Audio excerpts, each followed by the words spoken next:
Hello, Matthews Gatos here. In this video, we will cover interpreting line graphs. Let's get started. So in my first question here, I have a linear graph showing the distance from home in kilometers as a function of time in hours. I want to find and describe the meaning of a few parts of this graph. The first one is the horizontal intercept, where it crosses the horizontal or the x-axis, and that happens at that point 3. So since the y value is 0, that means the distance is 0, that tells me it takes 3 hours to get home, because at home I'm a distance of 0. Vertical intercept along my vertical or y-axis. I start at 6, so that is 0 and 6. So when time is 0, that means I'm starting 6 kilometers from home. Let's look at the rate of change. So the rate of change is how I'm changing the dependent variable with respect to my independent variable. So let's look at our intercept points again. So if I start at my vertical intercept here, to get down to the horizontal intercept, I know I'm going down 6. And to get over to this horizontal intercept of 3, I know I'm going right 3. So let's put that together with some units. My rate of change would be negative 6 kilometers for every 3 hours, which will reduce to be negative 2 kilometers over 1 hour. So the reason it's negative is because we're moving away from our starting point. So wherever we started at, we know we're 6 kilometers away from home. The rate of change is negative 2 kilometers per hour. So that means I'm traveling towards home or away from my original starting point at a speed of 2 kilometers per hour.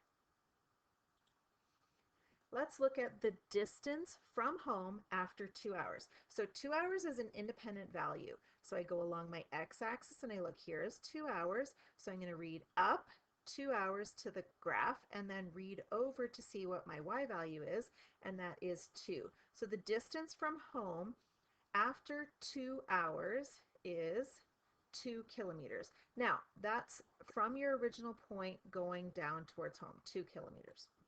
If I look at the time it takes to be 1 kilometer from home, so I would read the distance from home here, 1. I would read over to my graph and down. So starting at 1, over to my graph and down. It looks like it's in between 2 and 3, so I'll say it's about 2.5 hours. So now that we've looked at how to interpret a word problem on a graph, let's look at how do we interpret intercepts and rate of change on a graph without a word problem. So in this one here, I say, which graph has a horizontal intercept of 4 and a rate of change of 3? So let's look at horizontal intercept. That's where it crosses the horizontal or the x-axis. So I can see, looking at the horizontal intercepts, it is not graph number 2, because that has a horizontal asymptote in between 1 and 2. So I know that this has a horizontal intercept of 4. Let's check to see if the rate of change is 3.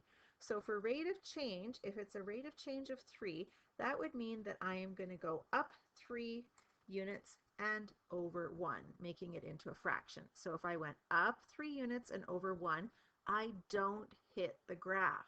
So the answer to this question is neither. Graph number 1 has a horizontal intercept of 4, but not a rate of change of 3. Let's try another one. We're going to look at graphing. So we're going to graph a linear function. We're going to do it with the table of values, and then I'm going to look at how do we do that on our graphing calculator. So if I have my function f of x equals 2x minus 1, that's the same as y equals 2x minus 1. I have values for x here that I'm going to choose. These are good values. I have 2 negatives, 0, and 2 positives. So I simply replace my x values in the original equation and figure out what my y value is. So replacing the x value, I would have 2 times negative 2 minus 1, which is negative 5. So I know that my first point on the graph is at negative 2 and 5. I do the same thing for negative 1, and I get a y value of negative 3. So negative 1 and negative 3.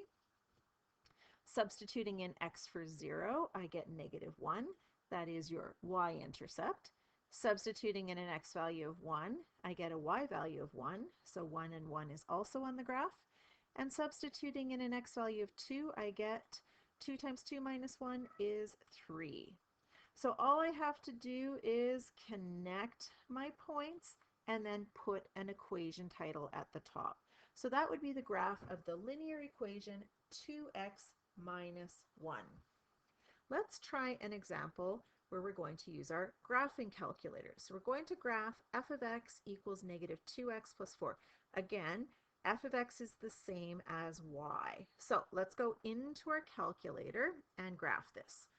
So you can see in my y1 I enter in negative 2x plus 4. In y2 I enter in 0. And now I'm going to hit graph. So there's my graph, and I want to find the x and y intercept, and then I can just connect the dots. So to find my y-intercept, I use the trace button. So trace says if you tell me what x is, and we know x is 0, the calculator will give you the y value that goes with that, and I can see the y value that goes with that is 4. So now I want to figure out what my x-intercept is. So my x-intercept is where it crosses the x-axis. So to find that, that's why I put in y equal to 0. I go into my calculate menu, second trace. I choose option 5 for intersect, and I want to look at the intersection of the first curve, enter, with the second curve, enter. I don't want to guess, so I'll press enter one more time, and I get that my x-intercept is 2 and 0. So I need to put this information back on my graph. So to put it back on my graph, I want to label my x and my y-intercept. There it is at 2 and 4. Connect the dots. I put arrows on either end to show it continues infinitely in both directions, and I label my equation. Let's try one more. So in this one here, I want to graph 3x minus 1 on the graphing calculator. So let's go into our y equals, and we'll change our equation. We'll just clear that. We'll change it to 3x minus 1. I still have 0 in y2 because I always want to graph my x-axis because it helps me find my x-intercept.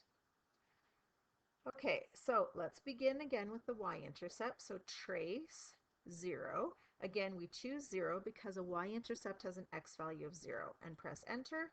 There is my y-intercept at negative 1. Now all I have to do to finish this off is find my x-intercept. So back into my calculate menu, second trace, I choose option number 5, which is intersect. I press enter for the first curve, enter for the second curve, enter one more time to bypass the guess. So I can see that my intersection point is at 0.3 repeating. So I know that that's 1/3, but if I was forgetful and I forgot that was 1/3, let me show you a little trick that you can do. Go out onto your main menu and hit your X key and press enter, and it pulls up the last X value that you just calculated. So then you can just simply turn it into a fraction. You can math frac it, and you get 1/3. So back to my graph here, I want to label my X and Y intercept and connect the dots. So you see I have negative 1 and 1/3. I connect the dots with arrows to show it continues infinitely in both directions, and I label it with the equation. So that's how you find equations, or the graphs of equations, using your graphing calculator. But remember, it's very important to always label your axis and your points of intersection. So I hope this video helped. If it did, please give it a thumbs up and hit subscribe so I can help more mathies just like you. Thanks for watching, and I'll see you for the next one.